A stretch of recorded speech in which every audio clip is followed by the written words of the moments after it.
নমস্কার, আমি clinical dietician Surangana Rana.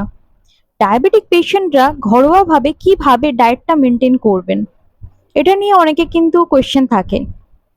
তো সেটা নিয়ে আজকে কথা বলি। ডায়াবেটিক পেশেন্ট যারা আছেন তারা ঘরোয়াভাবে কিন্তু ডায়াবেটিসটাকে কিন্তু কন্ট্রোল করতে পারেন। ডায়েটটা কিন্তু টোটালি আপনার হাতে আছে।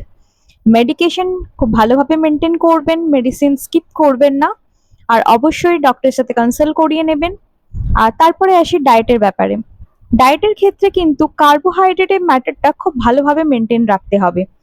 খুব বেশি পরিমাণে কার্বোহাইড্রেট ইনটেক করা কিন্তু চলবে না। স্পেশালি সিম্পল কার্বসটাকে অ্যাভয়েড করে চেষ্টা করতে হবে কমপ্লেক্স কার্বটা যাতে ডায়েটের মধ্যে ইনক্লুড করা যায়। তার সাথে অবশ্যই শাকসবজি কিন্তু খুব ভালো মাত্রায় রাখতে হবে, স্পেশালি ভেজিটেবলস খুব ভালোভাবে ডায়েটের মধ্যে রাখতে হবে। সেটা লাঞ্চ, ডিনার, এনি টাইম আপনাকে খুব ভালো মাত্রায় ভেজিটেবলস ইনক্লুড করতে হবে। অবশ্যই ফ্রুটস আপনারা ডেফিনেটলি আপনাদের ডায়েটের মধ্যে ইনক্লুড করবেন, যেগুলো ডায়াবেটিক পেশেন্টদের জন্য ফ্রুটস আমরা অলওয়েজ বলে থাকি। পাপায়া, পেয়ারা, আপেলও অবশ্য আপনারা রাখতে পারেন, তবে অনেক বেশি মাত্রায় কিন্তু ফ্রুটস ইনটেক করা চলবে না।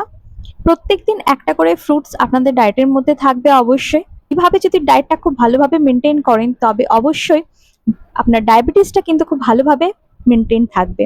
একজন ক্লিনিক্যাল ডায়েটিশিয়ান আর নিউট্রিশনিস্টের কাছে পরামর্শ করিয়ে নেবেন। সুস্থ থাকবেন, ভালো থাকবেন, দেখা হচ্ছে পরের ভিডিওতে।